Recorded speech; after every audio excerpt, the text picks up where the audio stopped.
You're listening to Tabletop Arcanum, a podcast dedicated to learning and exploring the hobby of tabletop gaming. Your hosts are Justin Taylor and Richard Geese, so sit back and relax as we talk, discuss, and joke our way through the hobby we love so much.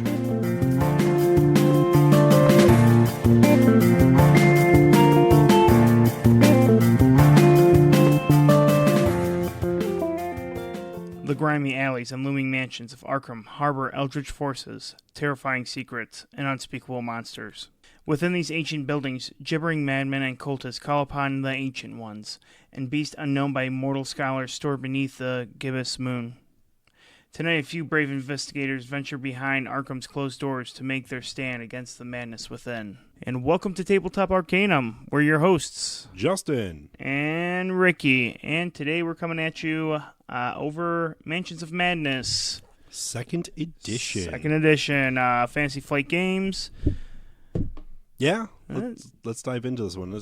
I've been playing Mansions. I've got a whole story behind this thing that I've been loving. But before we do that, how about some roll recap? It's been a while.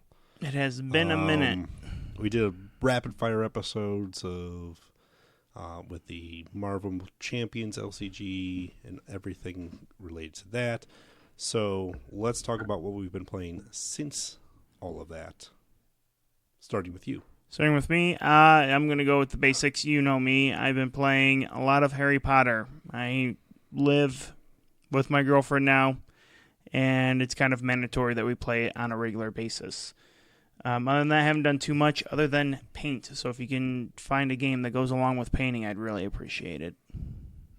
Again, not painting miniatures. Not painting walls. Miniatures, walls. Yeah, less fun. Because, there is the new Marvel Crisis Protocol minis game, which I could give you minis to paint if you want. Oh, I wish. I want to paint so bad. Little green Hulks and little red caps. I want to play it so bad. Yeah. Speaking of, I have demoed that in the last couple of weeks, but a lot of Marvel Champions. Honestly, I've been just playing a lot of that as the groups have been getting together for LCG night, just doing that. We played D&D, the Waterdeep Dragon Heist campaign, expanded on that. Big stuff about to happen very soon. You'll be excited. I'm not going to spoil it here on the podcast. You have to, wait. Got some more Gloomhaven in. That was fun. I'm really digging my Night Shroud class that I unlocked in there and I'm playing that. It is kind of a up-and-close murder machine. However, if I do it wrong, I am then super vulnerable to everything trying to murder me. So it takes a little skill to play, but it's still a fun one. And then I did an all-day session of Twilight Imperium and Dune. Sounds like an intense day. It was 6 players all day. We broke for lunch, played more. We used the ranking in Twilight Imperium to pick factions for Dune. So whoever got first pick in the next game. So it was a lot of fun messing around with that. Has Doom lived up? Dune's good. It does.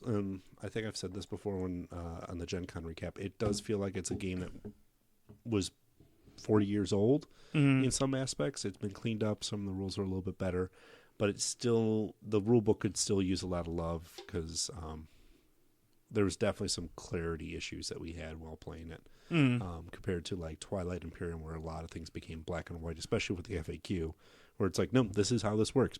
The end. Yeah. Okay, good. And then, some refresher on Mansions because it's been a while since I played that, so we busted that out a little bit too.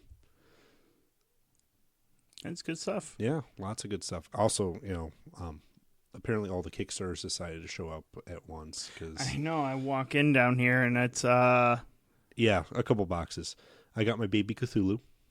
The biggie. We were just talking about one does a mini stop being a mini and become a biggie. I would classify that as one. Around 2 feet. Yeah. That thing's gigantic. Yeah. It's beautiful. It's gigantic. I'm scared to paint him. Yeah. Like, it's so big, there's so many little details to it, but I'm, scared to paint it because it's, I don't even know where to start. It's going to take almost, hand to prime them.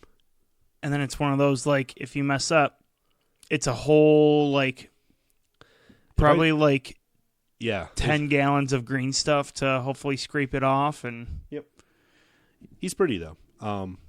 He's pretty expensive too, so yeah, not for everybody. I just couldn't say no to a giant Cthulhu mini, because the last time I saw a giant Cthulhu mini was the HeroClix Cthulhu, which was pretty awesome.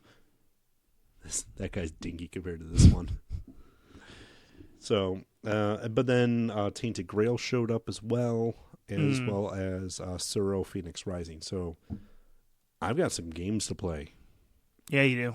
And I gotta jump in on technically, some we've of got this. some games to play because we actually want to talk about all these, because while they're fulfilling for Kickstarters now, they are all games going to retail either through CMON, Awaken Realms, or Calliope Games, respectively. So try to get some knowledge out there for our listeners. Mm-hmm. Especially if the holidays come up, yeah. Right. I don't know if Grail or Death May Die will be available retail by holidays, but Suro should be. So we'll see. Meanwhile, we did have a contest for our tokens from Arbit tokens, threat tokens for Marvel Champions, the LCG. So we pulled name and winner, and that was Michael Dickey. Michael Dickey will be reaching out to you to figure out how you want us to send these to you. They're beautiful, and you are going to love them. Nice little care package coming your way. Thanks to Arbit's tokens and Tabletop Arcanum. Oh, yeah. And we didn't talk since you held the Marvel event. How did the Marvel event go? Oh, the Marvel event. Had about 20 players show up. Everyone had a great time, taught the game. It was various levels because the local store that I was hosting it through actually had the platinum status with their distributors, so they were able to actually sell. They actually got the game and sold the game a week earlier, which helped us out because we were able to crank through a whole lot of games physically in hand to test out and really get a better review going for it. However, with that, there's also that some people came in that have already been playing a while. Some people just picked up their core that night and started playing. So there was a little bit of different skill levels. It was just more organizing the groups, setting up decks, going, oh, you haven't played yet? Let's walk you through some rounds. Let's get you with someone who has played a round or two. So we played 1, 2, 3, 4, 5, 6, 7, 8, probably a dozen games amongst the 20 people total, because some people played 2 rounds, some people just played a round and left. So it was a lot of fun. Got the promo cards and the play mats out for people. So it was a good time. I've actually seen a couple people return to our LCG night then because of that. So good. All in all, very good. Raffled off Arbit's tokens for the event, as well as some Marvel comic books.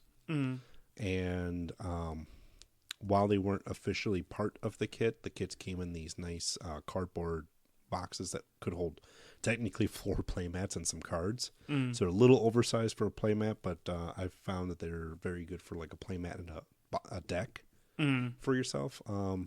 So we had, because the store got so many kits, they're like, what do you want to do with these extras? And I'm like, we could put them in a raffle and give them out. So we gave out some of those boxes too. So it was a lot of fun. Yeah. How are the playmats? They're nice. They're very generic. They're kind of like the cover box art. Oh, fair so enough. You kind of the team, the big logo. It's not really denoted to one character or another. The promo cards were actually probably the nicer bit because they have the comic box in the upper left corner now. But that's your hand size and your health instead of your price tags. So it makes it look kind of like a comic cover art. But my biggest thing is now your health and your hand size are larger and more visible compared to a little line at the bottom of your card, which is sometimes hard to read. That's something you kind of always prefer to, because as you flip from hero and alter hero, your hand size can change. So yeah, you kind of want that easy to refer to. So then they're different than the ones that we received at Gen Con then? Same art, different layout. Oh, very nice. Very nice. Yeah. Cool. So, yeah, no, it was super cool in that way. I really hope that this is the new format for the promos, and honestly, if they make the main cards look like this when they come out, I'm happy. because it's just a nice design touch that I think brings it up a notch. Good. So, let's talk about Mansions of Madness. the Madness of Mansions, second edition. Second edition.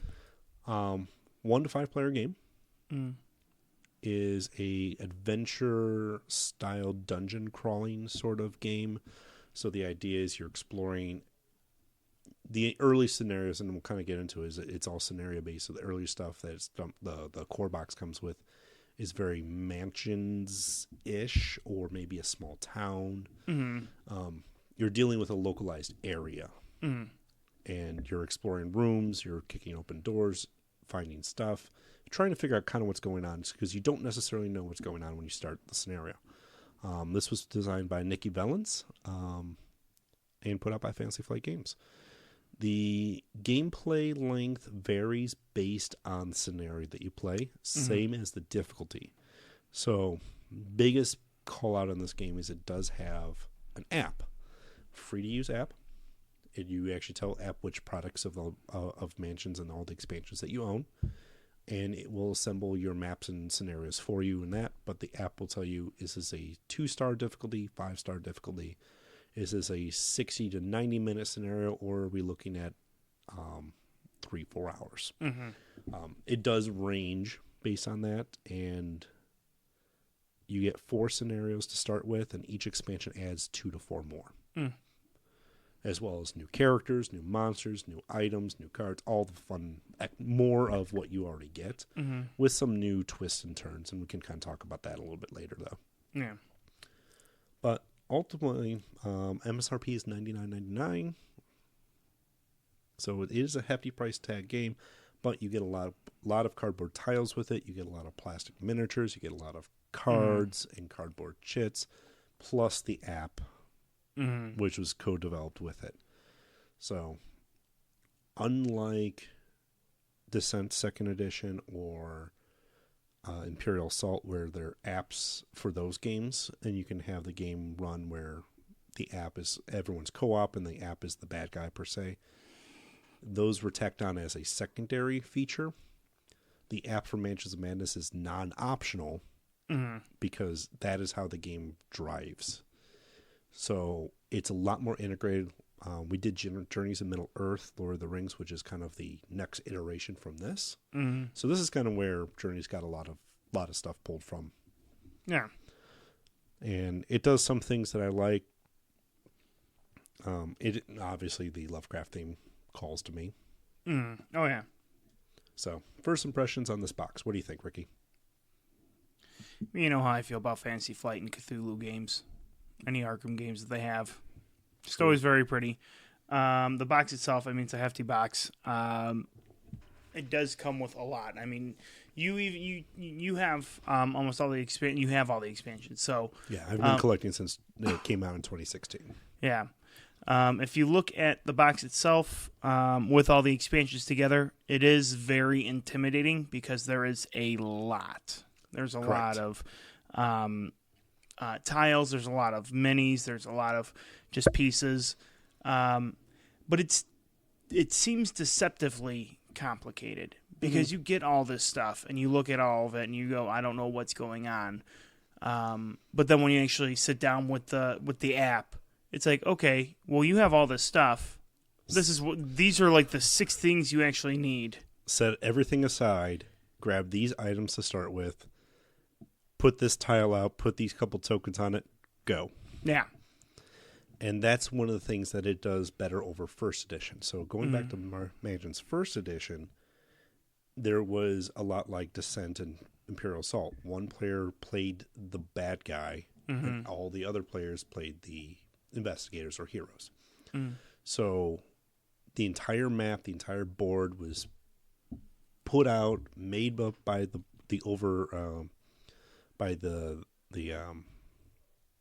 keeper, who was the bad guy. And he got into control of the monsters, which was cool.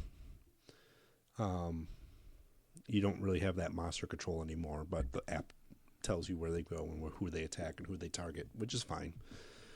It feels a little bit more fair than one person like picking on you guys, Mm-hmm. then the app just going, well, person with the lowest agility, guess what? Get wrecked. Yeah. So instead of having the large, and that's why my number one complaint about the first edition, while thematically it was great, it took almost an hour to set it up to even start playing. Yeah. Because you were setting up the entire map.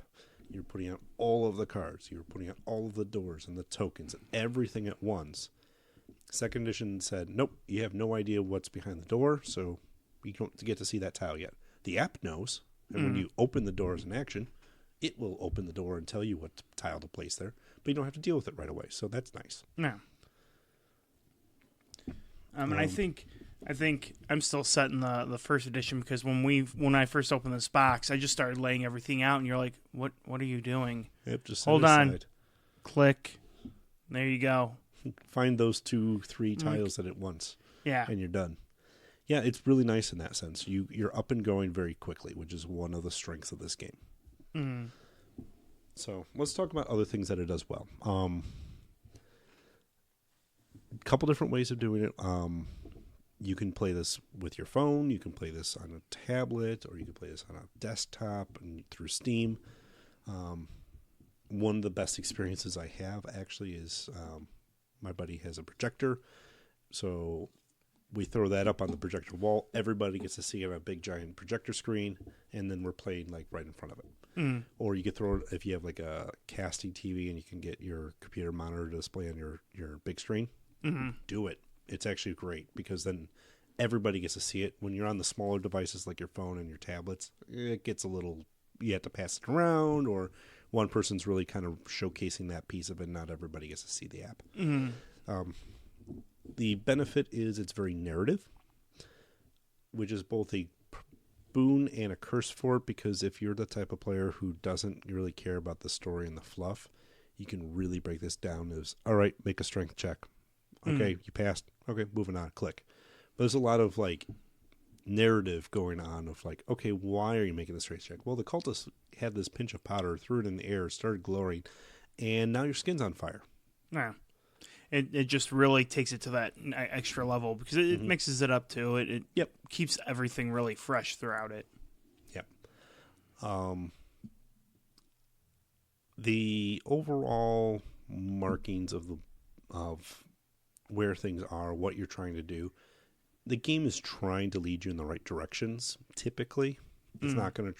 It doesn't really try to bully you in one way or another in that sense. And the app is really nice in the sense that it takes a lot of the legwork off of the players and just says, okay, the app's going to take care of the health and track all that, and you just tell how many damage did you do.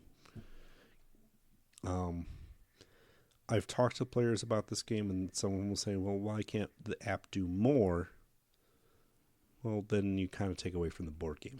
Then you really don't need to have the board game. You want this hybrid experience, and that it falls into a very well. You're using the app for some things, you're using the game board and the cards for other things, and you're kind of using both almost balanced. I'd say it leads a little bit more heavily into the app, but that's mostly because most of the things that you're doing on the board, it's like, okay, here's a token. What does this token do? Click the token in the app will tell you what you're trying, like you're opening a china cabinet. Well, the door's stuck. What are you going to do? Try to make a strength check. How many successes did you get? Did you get it open or not? So it's nice in that regard. It's action economy for the players, which is nice. I like that too. So you get 2 actions around, but all the players get 2 actions. All of the players can choose who goes first, second, third every round. So you can mix it up if you need to, depending on the situation on the board. And the actions are pretty simple. It's like, are you going to do something with the token? That's probably an action. Are you going to move? That's an action. Are you going to attack something? That's an action. Yeah. Does your card say action? Something, something, something? That's an action. That's an action. Yeah, pretty easy, right? It gets a little more complex when it comes into like, well, things have been lit on fire. How do we turn fire off? You have the ability to barricade sometimes, so do you want to throw a bookcase in front of this door? Well, that's a slightly different action.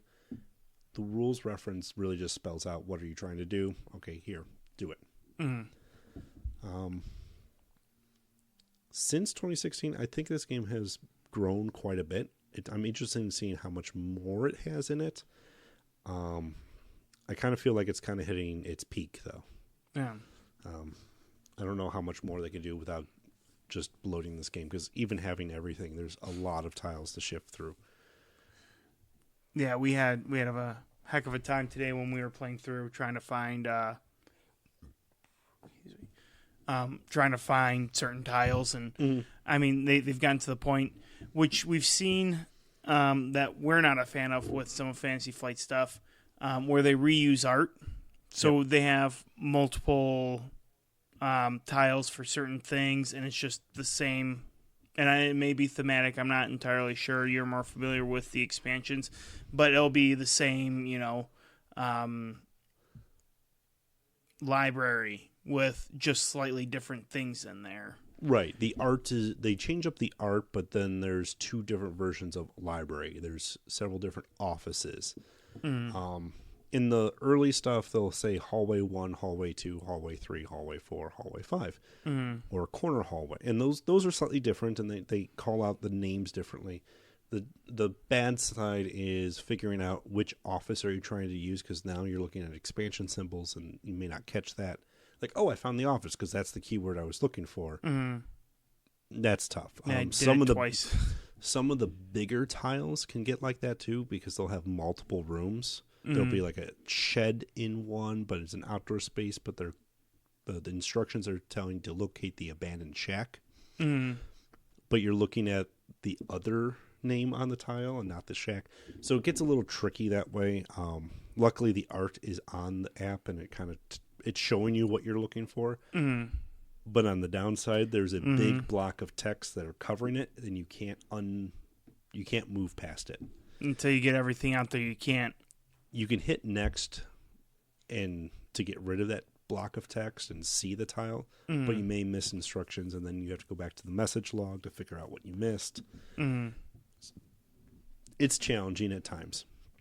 Granted, this was like their first iteration of this. Lord of the Rings, Journeys to Middle-earth does it a little bit better, because you can move the map while that box is up a little bit, so you can actually see the thing that you're trying to put tiles down on. Yeah. So they learned. There's really no way of going back and fixing this too easily. Probably from a coding perspective, it's just probably too buried to fix it. They might break things more than they fix things. Would be my assumption. But it's not necessarily a end all be all. It's not going to break my experience of the game. It just makes it tougher.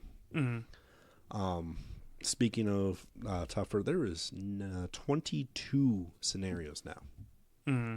This game is just over 3 years old. 22 different scenarios to play if you have all the expansions. Core box comes with 4. And some of the other boxes add 1, 2, or 3 more. And then there's also a couple paid DLCs for like $5. You can buy another scenario. There's like 3 of those. So even there's expansions within the app that you can pick up that don't require you to pick up a whole physical option, but gives you a little bit of extra options. Now, the replayability is interesting, because one of the things it does well in replayability is, I remember when this game first came out, I played the first scenario, Cycles of Eternity, a bunch of times. I saw several different map layouts. I saw several different story options. Now, if I was going to put this in like an outline, roughly it's the same. You show up at this mansion. You probably hear a noise coming from the side. There may or may not be a butler you talk to, and you're looking for the owner of the mansion. What is he exactly doing? How is he doing it? That can change. The layout of the mansion itself. We played this one again, and I hadn't played it in a long time because I've moved past to newer scenarios. But it was it had new layouts using future expansions that I had not even known that they were going back and making new maps. So we played a whole new map. I hadn't seen that layout technically before, because it was using tiles completely new to me. Yeah. Well, I've seen them because I've played other scenarios with those tiles, yeah. But not in that scenario, which is actually one of the nice things. The more you have, the more it can remix, and the more mystery you have on the replays. one of my favorite, I have a couple favorite moments. So obviously to kind of go back in 2016, I was actually out of town working. I came back the weekend. I was flown back the weekend this came out. Picked it up in my local game store, punched all the cardboard out. The monsters actually have little plastic figurines, but there's like little cardboard tokens, kind of like Arkham Horror 2nd Edition has. I grabbed the tokens and left the plastic, took it back with me to where I was training and working for like 6 weeks, and played it with my roommate there because I could not play this game. You've got weird moments. One of the things I love about it, that it deals with insanity in a very unique way. So every character has a sanity score. You get horror cards and they do various effects, but if you get to your sanity score, you get an insanity card. You go insane, and then you get a card specifically to go insane. Yeah, and those change how you play the game. The very first time I had that, I couldn't speak anymore. Nobody knew what these things could or could not do. I was the first one at the group to even see what this card does. And you're not supposed to show anybody. So, like, this is my secret. And I'm like, how am I going to play this game if I can't speak? You get creative. But that's one example. Other examples are you have to light everything on fire. Yeah. And you only win if there's, like, 6 tiles on fire. And all of a sudden, you turn into, like, this pyromaniac lighting things on fire, and the rest of the table's going, what are you doing? Like, it's fine. Don't worry about me. I'm just lighting this on fire. Sometimes you join the quote winning side, and you only win when everybody else loses. Yeah. So, like, it mixes it up very much. So you don't want to go insane. Like, you really don't want that to happen if you can't help it. There's sometimes you just can't help it. Yeah. Today, my insane card told me that I had to agree with everything that Justin said, so he had a real good 2 hours just hanging out. Yeah, it was fun. And I just agreed with every single last thing he said. So, and that's with all the expansions. So, like, some of those cards are core cards. I know a couple. I think yours was one of the expansion cards. Like, they're adding new stuff, new cards. So the more you get, the more options and more variety you get out of it. The other neat thing that this 2nd edition does better than 1st edition is there's a scenario in the first core box called Rising Tide, where you're stuck in a hotel. You explore that a little bit, but your investigation's over like 3 or 4 days. At the end of the day, which is X amount of turns, the game doesn't even really tell you how many turns it is, but you go through it, and all of a sudden, it's all right. The sun is setting. You guys go back to your hotel. You go sleep. Next morning, where are you going? It gives you like 3 options. It tells you to wipe the map off. Everything goes away. Like the entire board reset. And then you lay a tile out because this is we're going to the downtown area, or we're going to the docks. And then you build the downtown or the docks, and that's where you investigate the day 2. Day 3, where are you going next? That's cool. That's one of the longer scenarios because of those board wipes and the fact that you are playing probably 5 to 6 turns in each area. It takes a long time to go through it. It's great, though. That's a scenario that doesn't have a lot of combat. You're walking around and talking to people in the streets. You're talking to people in the corners. So not every scenario is a whole bunch of monster killing. There's a lot of whodunits. There's a whole lot of... there's one that I call the clue scenario, which came out of one of the expansions, which was like, you're invited to a dinner party. And then you're trying to talk to the guests. And then at a certain point, something happens. And then it's a scramble. Might be combat. You have to figure out who the heck's behind it. Yeah. There's a scenario based on the museum. This one's neat because it actually even tells you should probably take notes. Because it's a puzzle. You talk to people who came back from this expedition, and all of a sudden it's like, well, these items are cursed, but we don't know which one's the actual cursed object. We just found them all. So you start hearing stories and talking to people saying, oh, well, this object was found on this day in this area. Okay, you got like 2 pieces of information about that object. But then this object was found 3 days before that other object by this person. Well, now we have a different piece of information. So you have to kind of talk to the right people, puzzle it out to figure out which is the cursed object by all these little tidbits. It's a super cool scenario. Mm. It's hard. It's one of those 5 difficulty ones, but it's a neat scenario that's a little bit different. Yeah.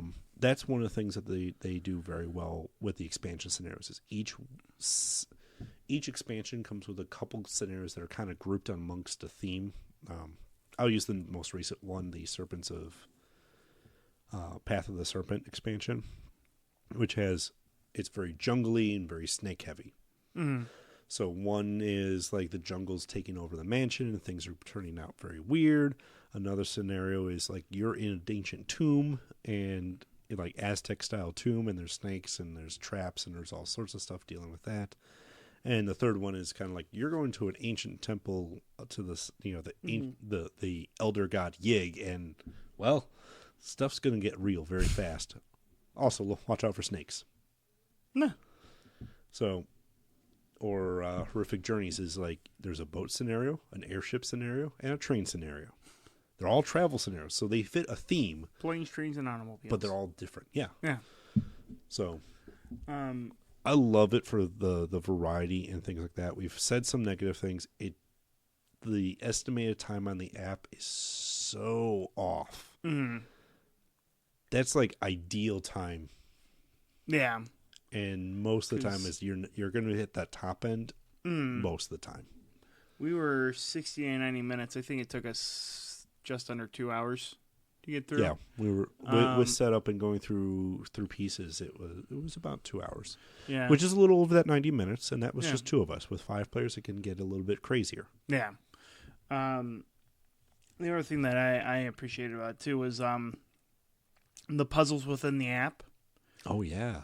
So that was a very cool little touch to it, because it's just like you'll find things that you need to investigate, and they just throw you click on it in the app, and it goes, all right, well, you only have this many moves based off of whatever stat that you have to solve this puzzle. And it's because you're trying to pick a lock, or you're trying to open a secret passage. Like, it's thematically appropriate. Yeah. But depending on what investigator you have and what skill it's trying to make you use, man, those can be tough. Because you only get, like, 2 moves on this puzzle. You had one puzzle in this last game that you took 3 separate actions just to solve it, because it took us that many actions to do it. Yeah. Yeah. No. And with the expansions, they released more puzzle types. So they started off with like a slide puzzle, what I call the mind trap puzzle, where you're trying to guess a combination of symbols and or numbers. Mm-hmm. And then they also had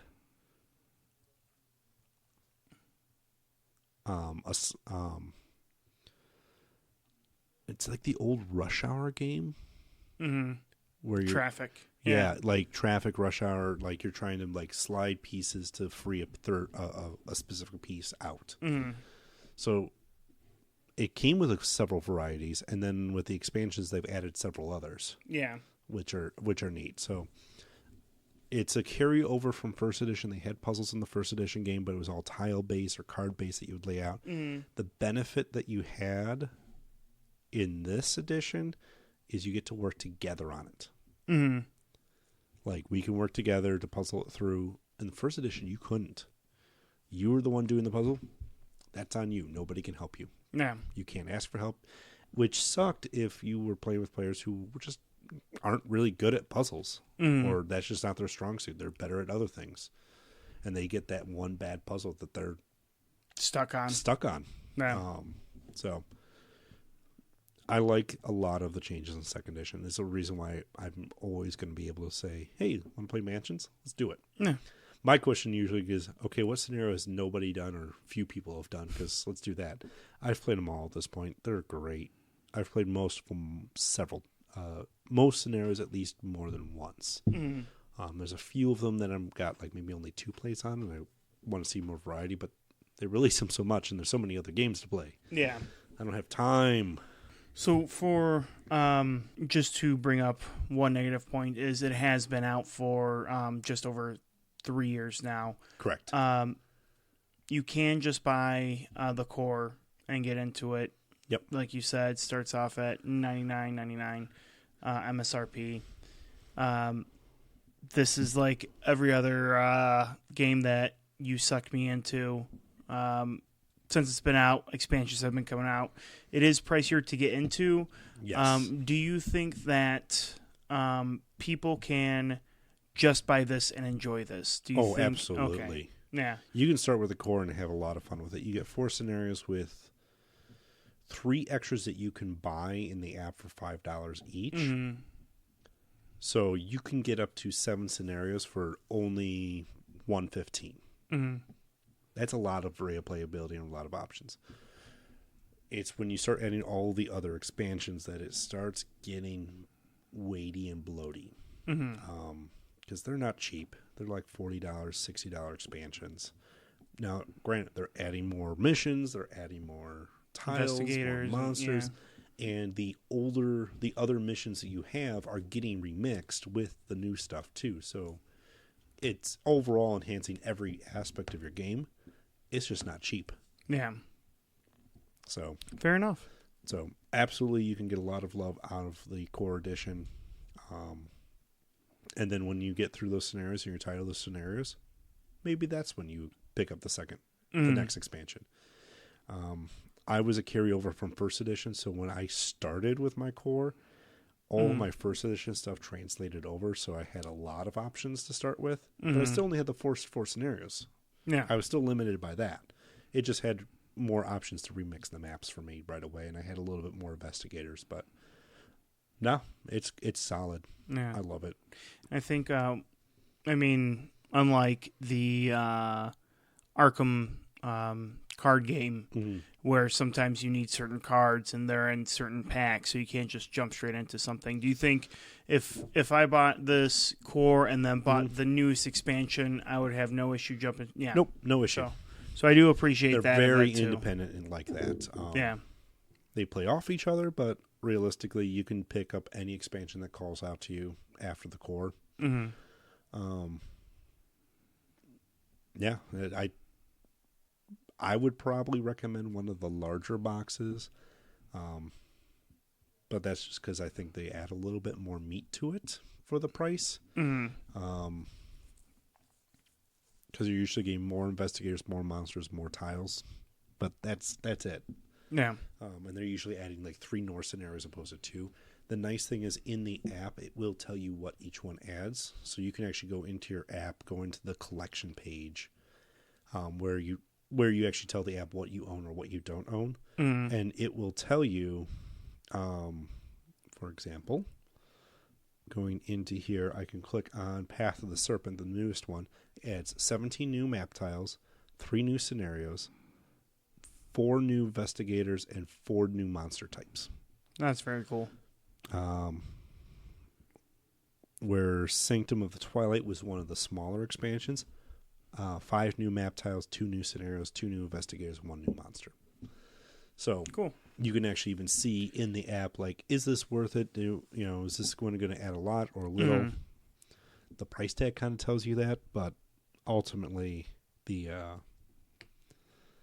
can weigh out if it's worth it to go. The app kind of drives it to you as well. Yeah. Officially, there are 8 products for second edition. If you have first edition, the reoccurring nightmares and suppressed memories are not needed because the first edition core box is recurring nightmares. Okay. So I didn't have to buy that. But they found a way to take the stuff that's going to work in second edition and package it and go, here's the second edition stuff if you need, or first edition stuff in this package if you need it. If you already own first edition, ignore it. So 1, 2, 5 real expansions. Fair enough. So it's been out for a while. 5 real expansions over 3 years. That's quite a bit. They're clipping about 1 to 2 a year at this point, which is pretty good. I think it's slowing down a little bit. I think it's getting close to the end. As we've seen with other Fantasy Flight titles recently, is they kind of have an X amount of expansions in them, and then they're going to call them quits. Like we just had, I think Elder Sign's done, but we do know Eldritch Horror is done. this was kind of the game that came out after those. So I think might have one, maybe two more expansions left, and then it'll be done. Mm-hmm. So not necessarily a bad thing, because then you have a lot to play with, and you don't have to worry about catching up or feeling like you're being left behind or anything like that. So beautiful. Yeah. So who would you suggest this game for? Ooh, this one's tricky. Mm-hmm. I recommend this one for someone. You have to like co-op games. Mm-hmm. You have to not have an aversion to technology at your table. I know some people play board games to get away from phones and internet and all that, and that's great. I do that too with some games. This doesn't allow you to do that because you need that app. I think it uses it in a nice way where the app is required, but isn't necessarily one of those like, man, I might as well just be playing a video game. There's a lot of stuff going on with the board and the pieces and the dice and the cards that you're doing a nice combination. So I would recommend someone who's open to that idea, who likes those adventure, story-driven games, a little bit of mystery involved, a little bit of don't know what's going on, and overall just wants to have a good time with some friends. I would suggest, for my kind of suggestion, anyone who is looking for something very thematic. If you really want to get a lot out of a game, like you said, you can't have an aversion to having some sort of screen at the table with you to go along with it. Yep. But I don't necessarily feel that the tablet or computer or what have you takes away from what you're doing. Instead of flipping through a book trying to find a passage, it just brings everything up for you real quick.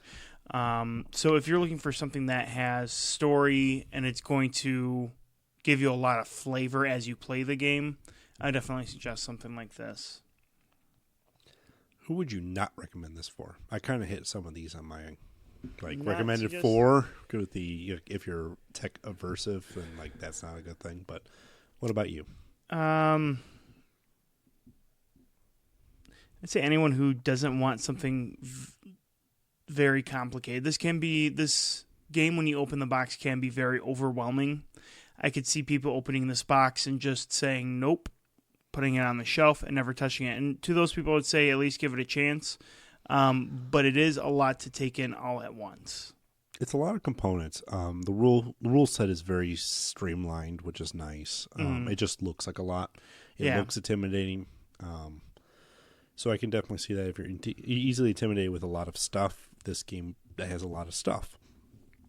I guess the other person I would probably recommend this for, or not recommend this for, is because that theme and the flavor text and the reading is so critical. Mm-hmm.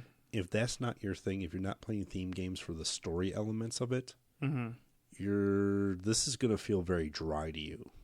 Because if you skip reading what all the descriptors are, as it opens a chest and opens a box, or makes that weird noise in the background, you're going to lose a lot of flavor and text, and it's not going to feel right.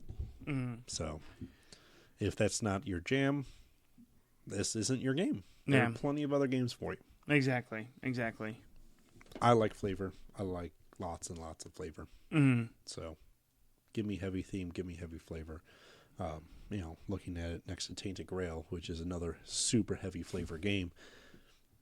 I know the games I like in that category. So narrative and flavor, sign me up.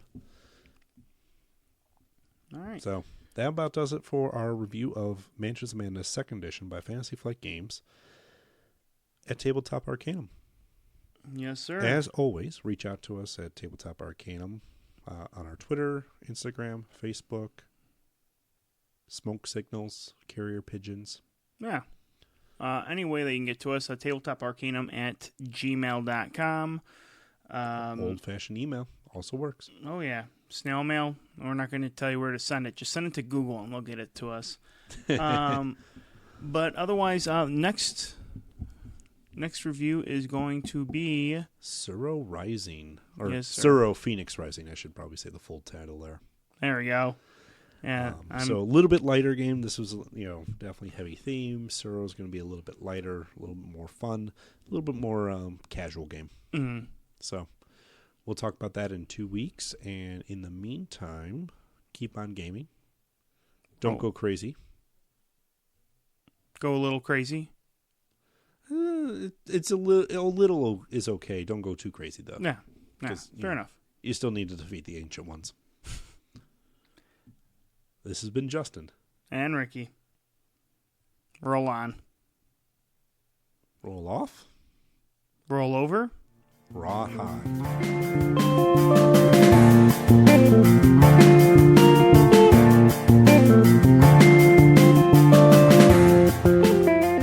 You've been listening to Tabletop Arcanum, hosted by Justin Taylor and Richard Geese, and featuring the original music by Paul Moore and Isaac Gilbert. You can follow us on most social media platforms. Please don't forget to like, subscribe, and leave us a review on whatever platform you listen to podcasts. As always, thanks for listening.